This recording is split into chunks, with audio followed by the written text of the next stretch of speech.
The new live-action Avatar show just dropped on Netflix recently, and when I heard the words live-action and Avatar, my mind instantaneously jumped to everyone's favorite example of how to not adapt a cartoon to live-action, The Last Airbender. If you know anything about this movie, then you know that's pretty much unanimously considered to be one of the worst films to come from the 21st century. And since I love the original cartoon and love watching and reviewing terrible movies that drive me to the brink of being that one guy from the beginning of The Incredibles, I decided to waste $3.99 and 103 minutes of my life and rewatched The Last Airbender. The last time I watched this movie was way back when it came out in theaters, and I remember actually enjoying it as a kid and wondering why they never made a sequel. So, I mean, that just goes to show you that kids can be really dumb sometimes. Surprisingly, this was my first introduction to the world of Avatar. I didn't see the cartoon until I was much older, so I was eager to see how my perception of this film would change now that I wasn't an ignorant child, and now that I had the original show's near perfect standard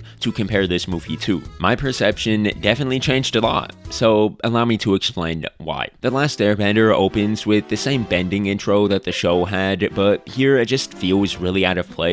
And then we open on Katara and Sokka hanging out in the Water Tribe. No, that was not a mistake. I said Sokka because the movie literally calls him Sokka, and it is at this point that I should mention that every time we get introduced to a new character, it's a coin flip on whether or not their name is going to be pronounced correctly. Some of the characters, like Katara, have their name pronounced just fine, so it's really weird that the people behind this movie decided to stick with some of the original pronunciation, but not all of it. Anyways, Nerf Super Sokka and Katara follow these tracks in the snow, and Sokka, for some reason, has like an aneurysm while speaking. I watched what side of the fin tracks are more indented. That shows you which direction they're going. I saw how long the drag skids are. That shows you how fast they're going. I don't know, he just legit sounds like he's speaking another language here, and my brother and I had to legit rewind this scene 3 times just to get a semblance of what he was trying to say. So they see a glowing light under the ice, and Sokka officially cracks the ice open, and then yells at Katara to get away from the cracking ice, like he totally wasn't the one who just cracked it himself, and they find a giant ice ball that has Ong inside of it. If you're keeping track, the movie is now 1 for 3 with names. They take Aang back to their village, and him and Katara have a super brief conversation that really seems like the editors cut out most of the original convo. I mean, it sounds like they're just barely starting to talk, and then the scene just abruptly ends in a really distracting way. And let me just say right now that the editing throughout this movie is actually complete dog water, with tons of random cuts and horrible transitions, but we'll get to more of those later on. The village is attacked by a Fire Nation group headed by Prince Zuko, who saw the light from the ball thing earlier, and Ong agrees to go with them. Sheesh, I am calling him Ong. Aang agrees to go with them if they won't hurt anyone, so they leave. And this random firebender dude super unnecessarily kicks some fire towards the docile and complicit villagers. I don't know why he does that. He has, like, absolutely no reason to. Maybe he was just super mad that day or something, but yeah, what a jerk. We then meet Uncle Iroh aboard the ship, who gives Ong a test to see if he is the Avatar. The movie is now 2 for 5 with names. They got Zuko right, but completely botched Iroh. Aang passes this little chemistry test, so Zuko tells him that they're going to take him to the Fire Lord, and Ong nopes it out of there. Why do I keep calling him Ong? Sheesh, that is accidental. I have it written down as Aang in my script. This movie is messing with me, bro. Anyways, yeah. Aang nopes it out of there and escapes, and this has got to be one of the worst opening action sequences I have ever seen. In this short fight, the movie is supposed to establish how strong of a bender Aang is, so we know that he's super powerful. But all Aang does to demonstrate his airbending abilities is close a door and pin this one singular guard to the wall. Come on, bro. That's like having a movie about LeBron James, and in the beginning, you verbally hype him up to be the best basketball player of all time, and then the first scene where we actually see him play basketball, he's playing against the middle school team and scores like twice before being subbed out of the game. Anyways, Sokka and Katara decide to help Aang because their grandmother pulled out some random map that looked like it was a cheap knockoff from the board game Risk, and said something about how if Ong is the Avatar, then all the nations needed his help. They somehow know how to fly Appa, even though sky bisons have been extinct for over 100 years, and they have never encountered one before, which again does not make any sense. And Ong uses his glider to fly away from the Fire Nation ship and meet them on Appa. Oh yeah, by the way, if you were a big fan of Appa in the show, prepare to be even more infuriated at this movie, because my man Appa gets done dirtier than the Geico Neanderthal in that one commercial where he thinks the documentary is going to be about him, and then they just like use one clip of him talking. Appa maybe has like 2 minutes of screen time at best in the entire film. Dude is literally like James Harden in the playoffs. He completely disappears for long stretches, and by the end, you don't even really remember that he was in the movie. The close, tight-knit relationship with Aang is gone, but hey, at least they got his name right, so I guess the movie's 3 for 6 now with names. As we close on the opening scene of the film, I want to quickly take a look back at just how unfaithful to the original story and bad this opening was. This thing is legit more unfaithful to the original than Bill Clinton was to Hillary in the Oval Office. It's going to be a common theme throughout the rest of the movie, but the story moves faster than the speed of light. Like, Sonic the Hedgehog could not catch up to this thing. Katara and Sokka find Aang within the first 3 minutes of the film, the Fire Nation attacks within the first 5, and the whole opening is done so quickly that it gives the characters no time to build a rapport with each other. No one receives any development really, and everyone for the most part gets reduced to the bare bones versions of themselves from the show. And that's one of the major problems with trying to adapt a show into a movie. There's so much content to squeeze in here that you end up having to sacrifice the time you would have normally used to add depth to your narrative just to cram everything in. That's why you end up with one-dimensional characters and random jarring cuts 10 seconds into conversations, because there's just realistically not enough time to properly adapt the source material. And speaking of source material, maybe try showing some respect for it. So far, this movie feels like an empty husk. Like, it has the same names and locations and story, but it's heavily lacking on the heart and charm behind the original series. The characters in the show were complex, likable, and vibrant, but here they're just bland, boring, and shallow. And it really ticks me off because the source material gave the writers so much to work with. It's not like they were handicapped because the original stuff was bad. They were working with one of the single greatest shows ever put to the silver screen, and yet they still somehow found a way to just have every character fall flat. That is a true talent of just literally botching stuff. Like, legit, SpongeBob's cousin Stanley must have been the one behind this movie, bro. He's right. I ruin everything I touch.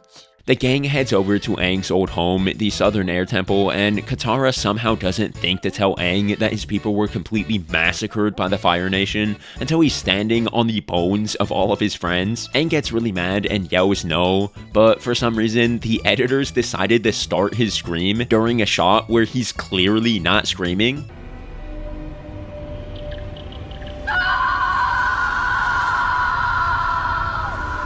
Like, we can't see his mouth here, but he is very clearly not screaming in this shot. I don't know why they chose to start it here. That's just like a really weird choice. Aang goes into the Avatar state for the first time and enters the spirit world inadvertently. But all that happens is this generic dragon just asks him where he's been, and then he wakes up. Dude, this movie's version of the spirit world completely sucks. In the show, it was a super interesting, vast landscape full of cool spirits, but in the film, it literally just comprises of this one cave and this one generic dragon. It's like the movie is only giving us the demo version of the spirit world and the rest is out of our reach. And it's so frustrating because, again, how do you turn something as cool and interesting as the spirit world into a boring, bland, single room?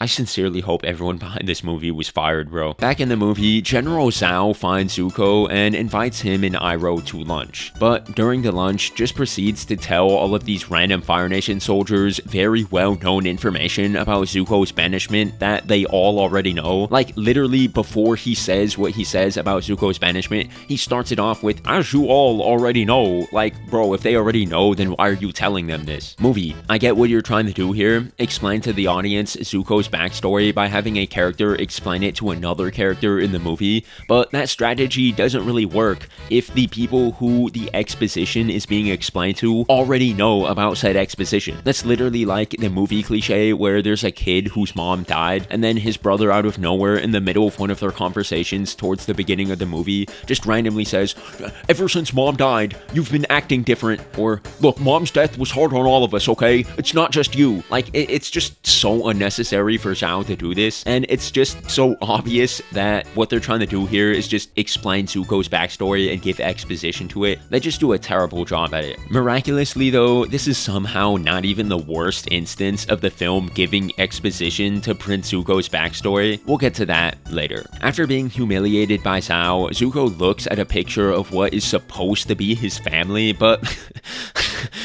I'm sorry, bro. There's no way this is him, bro. Like, look at this. There is no way these two are the same dudes. And for sure, there is no shot that this dad in the painting here is Fire Lord Ozai. Because in the movie, Ozai looks like this. Bro, you cannot tell me this is the same man. After looking at his family picture, Zuko goes right into fighting 5 poorly trained fighters who clearly intentionally miss him and basically let him beat them all up so he can feel better about himself. The film now jumps to Aang with Katara and Sokka near an Earth village, and after a random boy runs into them, they are captured by Fire Nation soldiers and brought to a prison in the village. Now, allow me to preface this next scene by informing you that it might be the single most stupid, hilarious, atrocious, cringy, awful scene in the whole movie. So if you thought everything up until now was bad, you, my friend, have seen nothing yet. For anyone who maybe hasn't seen the show in a while, when the Fire Nation captured Earth villages, they would take the Earthbenders to a metal prison rig in the middle of the ocean so that they could not bend any Earth to fight back or escape. Seems pretty logical, right? In The Last Airbender, however, the Fire Nation has the ingenious idea to imprison Earthbenders in an open area on land with maybe like 20 guards for the entire prison. May I reiterate, the entire prison is completely surrounded by Earth,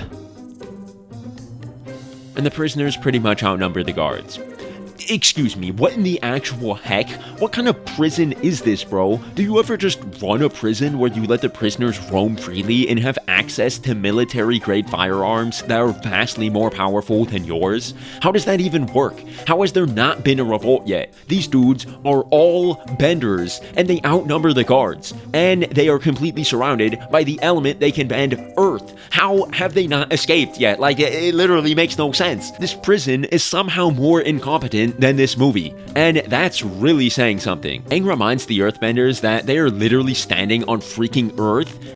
Excuse my language, I'm so sorry. And then they finally decide to fight back against their oppressors. What ensues is literally the most trash fight I've ever seen in a motion picture. That one really bad fight in the original Star Trek was better than this. So the fight starts out with this firebender doing an entire choreographed TikTok dance just to shoot one pathetic, slow-moving stream of fire towards the boy from earlier, who just stupidly stands in the way and makes no attempt to move at all. Like, come on, dude, this thing is moving at 5 miles per hour. At least make an attempt to dodge. Like, you can just take 2 steps to the side and you'll be fine. Like, just don't stand there, bro. His dad decides to save him by raising up a short wall to dispel the flames. Then these Fire Nation goons decide to shoot another attack, and instead of just blocking it again like he did last time, now the dad contracted a case of the stupid from his son and just watches the fire come towards them and does nothing to stop it. Luckily, other Earthbenders block it though, and then something amazing happens. 5 Earthbenders join together in unison and do a huge choreographed windup and shoot an attack that starts off screen. Bro, when I saw this, I legit thought they were about to throw like a huge boulder or a small hill at these guys. I mean, surely if one Earthbender could raise up a wall in one motion, just imagine what 5 Earthbenders combined together doing some long wind-up attack, like charging this thing for like 10 seconds, doing this combined attack. It's gotta lead to something just insanely powerful, right? Well, you would be wrong for assuming that, because when their slow as molasses attack finally comes on screen, it's barely bigger than a normal rock. Dude, how does it take five guys not the restaurant, to move a slightly larger than average rock at this slow of a speed. It would literally, and I mean very literally, be more efficient and effective to just simply pick up the rock and throw it by hand. That is correct. This movie nerfs bending so much that there are legit instances where the combatants who can bend would be better off not using their bending powers, and that would be the more efficient and effective way to fight. How do you even justify this? The whole point of the movie is supposed to be that benders are powerful and they're these like powerful dudes who can bend the elements, and other people can't do that, and they're more powerful than regular people because they can bend things. But it literally takes 5 guys, given everything they got, to move like just a like regular rock towards these guys. 5 of them? Sheesh, dude. Now I'm beginning to understand why the Fire Nation was okay putting these dudes in a prison made out of the material they could bend. Why worry? I mean, at this rate, it would take the entire prison population to move a rock that was too heavy to lift by hand. These dudes are no threat. I still cannot get over this. This has to be a mistake. There is no way that this pathetic pebble was supposed to be their grand combined attack. I refuse to believe it. This guy just about kills himself to fire this thing off. Looks like he just used a special move from Beyblade, screaming with everything he's got, and all that slowly floats out is this small rock? The effects team had to have messed up here. There's no shot that this was the intended attack in the finished film. They had to have forgotten something or made that CGI rock larger in post, and then there was some sort of glitch and it shrunk or something. Like, there's no way that this is the attack that was supposed to come from this wind-up here. Anyways, the rock takes out one of the firebenders, and then Sokka literally nutshots the other one. Like, he just full-on turns into Draymond Green and kicks this dude in the sack as hard as he can. Aang uses some basic airbending to take out some Fire Nation goons, and the last guy he shoots a gust of wind at mistimes his cue in the choreography, so he starts sort of jumping in the air and flying before Aang actually shoots the gust of wind at him. Just impeccable action. And the goofiness does not stop there. The shot really weirdly fades into Aang blowing some dudes around. Whoa. That did not come out the right way. Aang knocking some guys around with the wind in a completely different location. And then that single shot cuts immediately to the earthbenders getting back their bending scrolls, and all the Fire Nation soldiers are gone or defeated. This sequence feels like it was edited by a 12-year-old. I mean, what kind of abrupt, sudden transitions are these? The editor of this movie needs to be fired, bro. The editing in this movie is legit a war crime against humanity. Really quick, this old guy completely fumbles through his line, awkwardly pausing and seeming like he forgot what he was supposed to say, but they just leave it in the film because why not? They took away any tools related to bending. Katara finds a waterbending scroll and spouts out some NPC dialogue. This is rare. This is rare. This is rare. Like, she literally just says, "This is rare!" And then the earthbenders say 2 things about Avatar Kyoshi, and that's pretty much it. Seems like Kyoshi was just thrown in here to sort of check a box and then move on. We literally don't know anything else about her except that she was the earthbending avatar and liked games. Yeah, if that was all you were going to say about her, then why even include this short scene at all? It really doesn't add anything to the film. Yeah, I don't know. You guys are bad at making films, I guess. The next scene has dialogue that is literally so atrocious that no amount of dunking on it or ripping it to pieces can do it justice. So I'm just gonna play a few clips and let you all decide if this is how normal human beings with functioning brains speak. They prey on the weakest towns and villages. We should go visit some of these towns, Ong. I need to tell you something. What is it, Ong? They said I could never have a normal life. That I could never have a family.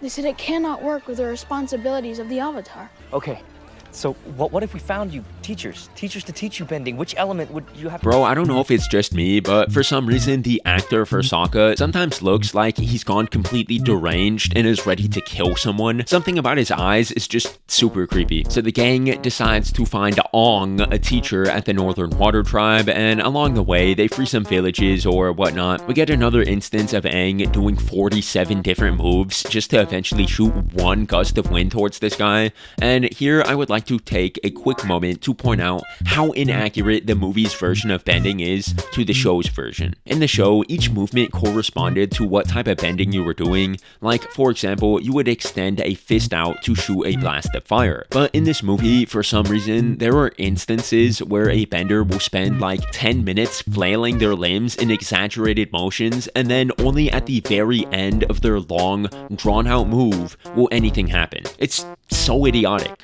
Why would you make bending like this in the film? Wouldn't it be much more efficient to just have it be like in the show where you could do a single motion and bend something in relation to that motion? It's just so dumb and I hate it. I hate this movie. How do we still have 2/3 of this thing left?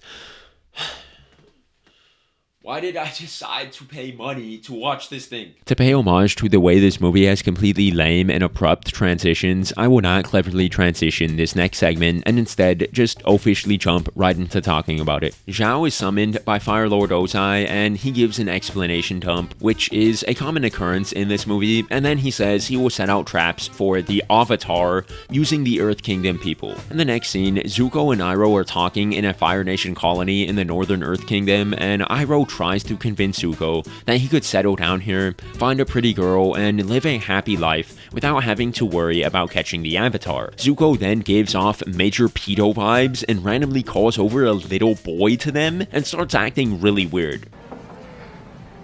You look like a very smart boy. Well, I was actually coming out here to pick up a cupcake. He asks the boy what he knows about the prince, and this is yet again another super unnecessary, ham-fisted exposition dump for Zuko's backstory. And this one somehow manages to seem even more blatantly obvious and out of place than the last one. This little kid calls Agni Ki for some reason, because no one can pronounce anything right in this movie, and after he is done exposition dumping, the movie doesn't need him anymore, and he sort of just shuffles away. Come on, bro, this is not how normal human beings interact. Random kids don't just approach strangers, give exposition dumps about princes, and then, without saying anything else, just quietly leave. That's not how people work. And to perfectly end this scene, Zuko drops this banger of a line. We'll catch him soon, Uncle. Then we can think about the pretty girls. Literally the hardest line ever. Somebody dropped a mic after that one. The incompetent writing of this film is extraordinary. Speaking of incompetent writing, the next scene is literally just incompetent dialogue writing 101 and ends with Aang leaving to go visit the Northern Air Temple against Sokka and Katara's wishes. Really quick, how do these two just wake up instantaneously, like they're fully awake and conscious before Aang even reaches Appa? And Aang didn't make any loud sound as he was leaving. Were they even actually sleeping? I mean, these dudes woke up faster than Patrick Star when SpongeBob whispered in his house. Gee, Patrick sure is a heavy sleeper.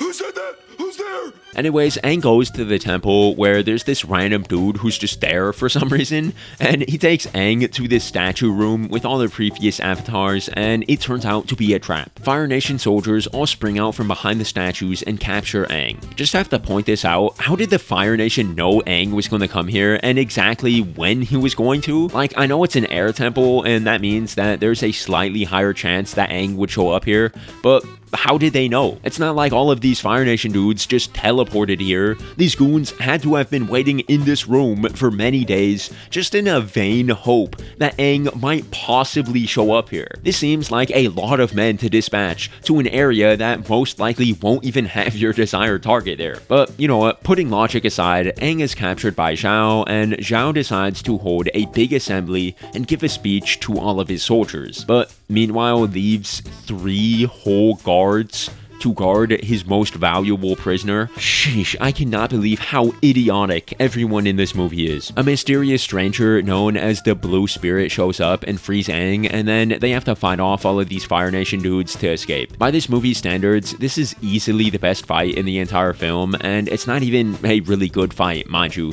It's just decent compared to this movie's other fights. Like, for example, there's this one guy who literally just throws himself to the ground with no one hitting him. Bro legit looks like Patrick Star kicking his own butt. Who hit you? Why are you falling down, bro? I guess they got the same stunt fighters from The Last Jedi to perform in this scene. So Zhao doesn't want his men to kill the Avatar because if he is killed, then he'll be reborn into the Water Tribe and they'll have to start the search all over again. The Blue Spirit uses this to his advantage, holding Aang at sword point and forces Zhao to let them go. But Zhao had a backup plan for this, and I kid you not when I say this, but General Zhao's backup plan relies on this one archer, this one regular archer headshotting the Blue Spirit from like a mile away. Now, a few things. In the show, this sequence makes a little more sense because they established the insane skill level of these specific archers earlier in the episode. But here, this makes no sense, bro. We know nothing about this dude. Even if this dude was Hawkeye and somehow perfectly aimed his shot, the arrow would take so long to reach the Blue Spirit that he could see it coming for a few seconds and simply just step out of the way. Realistically, there's no way that this plan should work, but yet it somehow does. Yeah.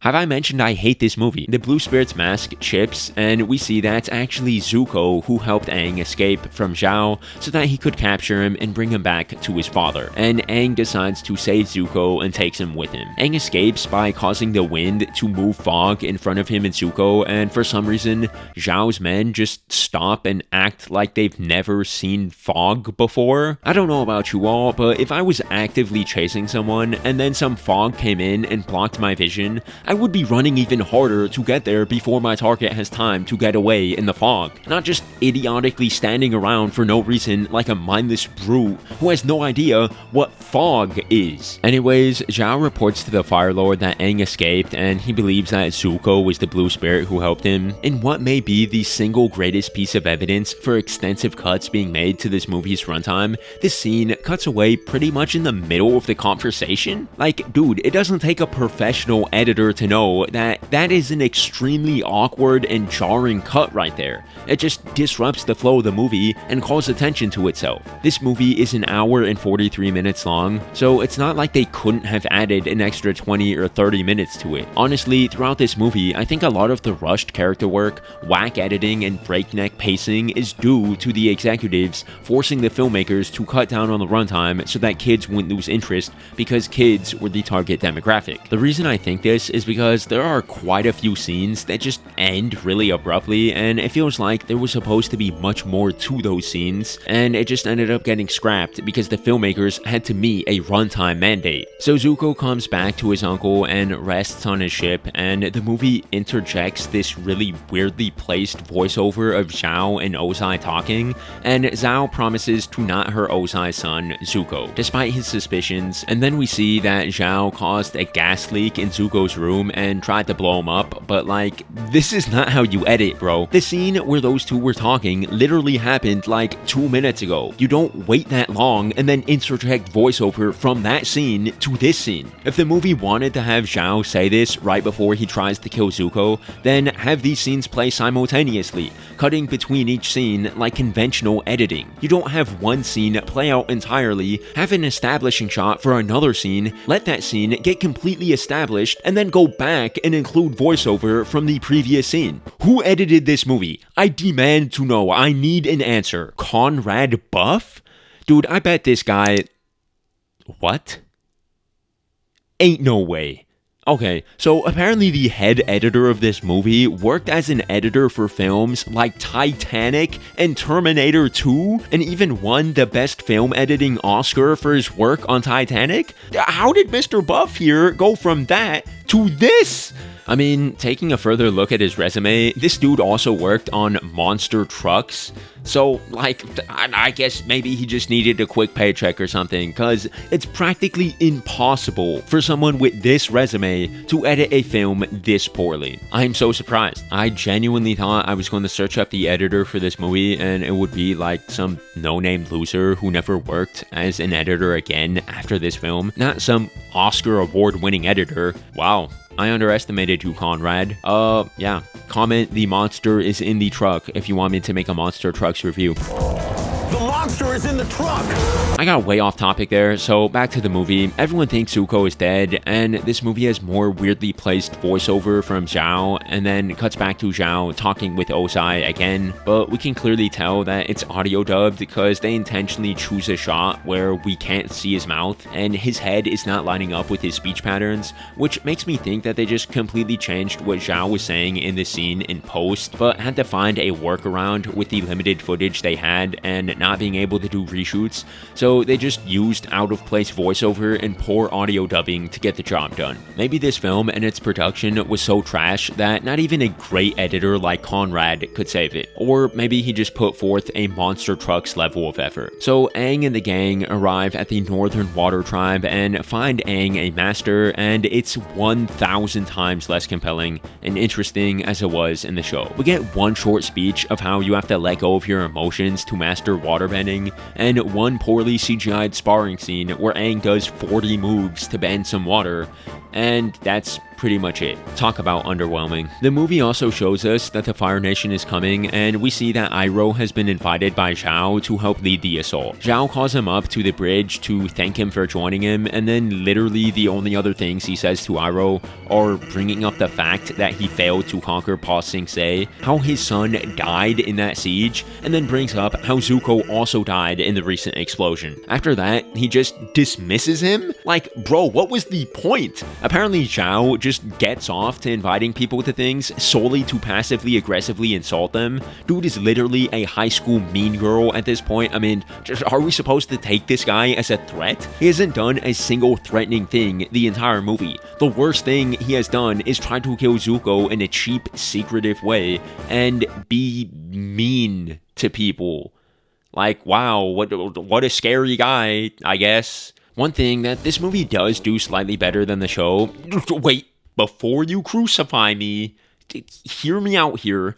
Perhaps the only singular thing that this film does better than the original series is establish the way that Yui received life from the Moon Spirit in advance, well before she has to sacrifice herself to revive the Moon Spirit. In the show, although I absolutely loved the finale of Season 1, one of the only small flaws that I had with it was that Yui doesn't reveal this fact about her receiving life from the Moon Spirit until it becomes necessary for the plot. And it almost feels like it's sort of a plot convenience that the writers added last minute because of how it wasn't set up beforehand. At the very least, even though it's not established much earlier, the movie does previously establish this important detail before it needs to use it in order to move the plot forward. So I do give the movie the smallest amount of credit here, and personally believe that this is the only thing that the movie did better than the show. Okay. You die-hard Avatar fans can kill me now. So Aang has to meditate in a spiritual place so he can talk to the dragon spirit, because earlier when he was in the really lame spirit world, Puff the magic dragon told him to go to the Northern Water Tribe to learn how to bend water, and Aang also assumes that he can tell him how to beat the Fire Nation, who is about to invade the city right now. He goes to this room where the ocean and moon spirits exist as fish swimming in a pool, and goes into a deep meditation state where he is extremely vulnerable. So Katara stays behind to watch him. Earlier, we saw that Zuko is actually still alive, and the reason Iroh agreed to come with Zhao and get bullied by him is because he was helping Zuko stow away on board the ship. So Zuko puts on a special white suit that helps him breathe underwater or something like that, and breaks into the city. He follows Aang to the spiritual room and has a little scrap, a little tussle with Katara. Again, as this movie does best, it saps away all of the intrigue and excitement of the fight from the original show, and this one ends in like 10 seconds, completely leaving out the dynamic of the moon and sun cycle that the original fight cleverly incorporated. The Fire Nation attacks. Paku does this for their battle cry for some reason.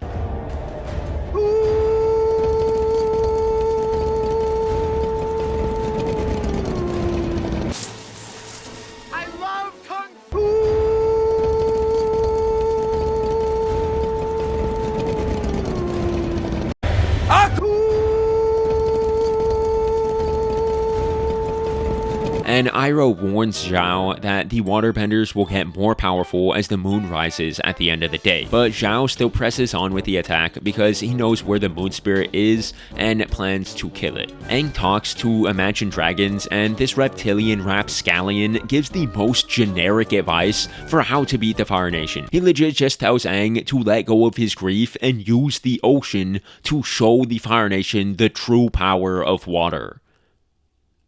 What? Bro, I swear an 11-year-old had to write this movie. This thing feels like it's a first draft script that they just never revised. And honestly, calling this writing a first draft script is giving it too much credit. Aang wakes up and has a quick fight with Zuko. For some reason, they decide to have this be a hand-to-hand fight instead of using bending, which really makes no sense. Like, why would both of these guys severely limit themselves by not using their powers? This fight is also kind of bad. Aang does this weird backwards kick that very clearly does not hit Zuko's face, but he falls down like it did? I don't know, dude. I'm just saying, if the people behind this movie really cared, like if they honestly cared, they could have definitely shot this again and made it look more realistic. So there's really not any excuse for having such a blatant miss in this fight scene, unless everyone was super lazy and M. Night Shyamalan knew that this movie was gonna suck and just gave up at this point and tried to speed through filming as fast as he could. Speaking of speeding through, this review is taking way too long, and I'm gonna rapid fire through this next section, so get ready. Katara has a really weird voiceover narration, but honestly, it's not too out of place for this movie. Iroh still fights with Zhao, even though he's against killing the moon spirit, which is really dumb. Like, why would he do that? Appa shows up in this one shot. Yeah, remember, he actually exists in this movie. Zhao kills the moon spirit, and only after he does that does Iroh threaten him and force him to leave, which is why I'm like, bro, why did you wait until after he did the thing that you didn't want him to do? They tried to stop him. That's really dumb. The moon turns red, the waterbenders can't bend. Iroh tells Yui that she can give her life back to the moon spirit. Sokka and Yui have a really poorly acted argument before she sacrifices herself. The moon returns to normal. This one Water Nation soldier guy turns into a homicidal maniac and absolutely beats down on this random Fire Nation goon. Zhao faces off against 4 randos and gets his cheeks absolutely clapped by these no-name gangsters who instantly kill him and then just run off like nothing happened. Like, wait, what the actual heck? That's how Zhao dies in this movie? Okay, wow. Aang goes to the top of this wall and goes into the Avatar state and bends this giant wall of water, basically being like, if y'all want to try me, I will not hesitate to murder every single one of you right now. So the Fire Nation is like, we're super sorry, and then runs away, and the day is saved. The Water Tribe all bows before Aang, and he hesitates to bow back before it cuts to Ozai in his palace talking to Azula about Sozin's comment. I remember as a kid, I was super intrigued, and I eagerly wanted to know if Aang was gonna bow back or run away again. Like, I distinctly remember leaving the theater and constantly nagging my parents,